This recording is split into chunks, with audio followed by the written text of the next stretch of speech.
Hello friends, આજે આપણે કોઈ પણ ચાટ કે ફરસાણ સાથે ખાઈ શકાય તેવી મીઠી ચટણી બનાવવાના છે. તેના માટે વજનમાં 200 ગ્રામ એટલે કે એક વાટકી બી વગરનું આપણે ખજૂર લેવાનું છે. તેની સામે આપણે વજનમાં 100 ગ્રામ અને વાટકીના માપમાં જોઈએ તો અડધી વાટકી આપણે બી વગરની આંબલી લેવાની છે. આ બંને વસ્તુને આપણે અડધો કલાક ગરમ પાણીમાં પલાળીને મૂકી રાખવાના છે. હવે એક કડાઈમાં આપણે 1 ચમચી આખા ધાણા અને 1 ચમચી જીરું ધીમા તાપે આપણે શેકી લેવાનું છે.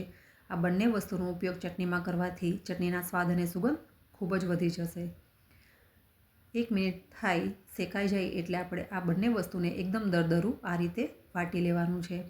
આનો આપણે એકદમ ઝીણો પાવડર નથી કરવાનો, એકદમ દરદરું જ આ રીતે વાટીને તૈયાર કરવાનું છે. હવે અડધો કલાક થયા બાદ આપણા આંબલી અને ખજૂર એકદમ સરસ પલળી ગયા છે. આ રીતે હાથની મદદથી તમે મેશ કરી લેશો તો પણ એકદમ પલ્પ એનો તૈયાર થઈ જશે, અથવા તો તમે બ્લેન્ડર લગાવીને પણ તેને એકદમ સ્મૂથ બેટર બનાવી શકો છો. મેં અહીંયા બ્લેન્ડરની મદદથી એકદમ સ્મૂથ પેસ્ટ બનાવી લીધી છે. હવે આ ચટણીને ગાળવા માટે મેં અહીંયા જ્યુસરનો ગણો લઈને આ રીતે ચમચીની મદદથી ચટણીને મેં ગાળી લીધી છે.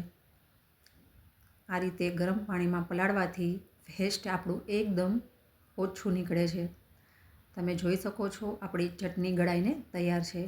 હવે આ ચટણીને આપણે ગેસ ઉપર ધીમા તાપે મૂકી દેવાની છે. તેમાં 3 ચમચી ગોળ, અડધી ચમચી સૂંઠ પાવડર, અડધી ચમચી સંચળ પાવડર, 1 ચમચી ધાણા જીરું પાવડર, 1 ચમચી કશ્મીરી મરચું પાવડર, ચપટી મરી પાવડર, સ્વાદ મુજબ મીઠું નાખીને ત્યારબાદ 1 વાટકી જેટલું આપણે પાણી એડ કરવાનું છે.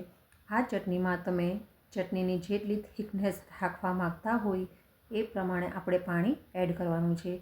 મેં અહીંયા પહેલાં 1 વાટકી પાણી એડ કરી દીધું છે. ત્યારબાદ જો જરૂર લાગશે તો થોડું પાણી આપણે એડ કરીશું.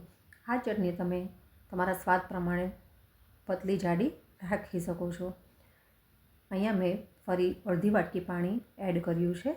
આ રીતે ચટણીમાં પલાળતી વખતે 1 ગ્લાસ અને ઉકળવા મૂકીએ ત્યારે ટોટલ 1.5 વાટકી પાણીનો મેં અહીંયા ઉપયોગ કર્યો છે. તૈયાર કરેલા દરદરા મસાલાને પણ અહીંયા આપણે એડ કરીશું. આ ચટણીને આપણે 20 થી 25 મિનિટ સુધી એકદમ ઉકાળવાની છે.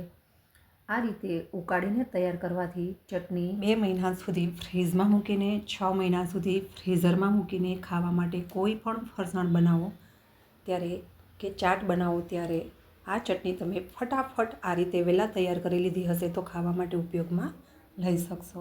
આ ચટણી તમે ખજૂર અને આંબલી ગરમ પાણીમાં પલાળીને રાખી દીધા હશે તો બનાવવાનો સમય ફક્ત અડધો કલાક લાગે છે. આ ચટણી બનાવવા માટે 200 ગ્રામ ખજૂરના માપની સામે અડધી આપણે આંબલી લેવાની છે અને સામે 3 ચમચી આપણે ગોળનો ઉપયોગ કરવાનો છે.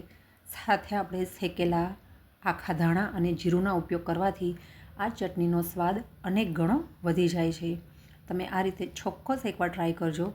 આ ચટણી દરેક ચાટ સાથે ખૂબ જ એવી સ્વાદિષ્ટ બનીને તૈયાર થાય છે.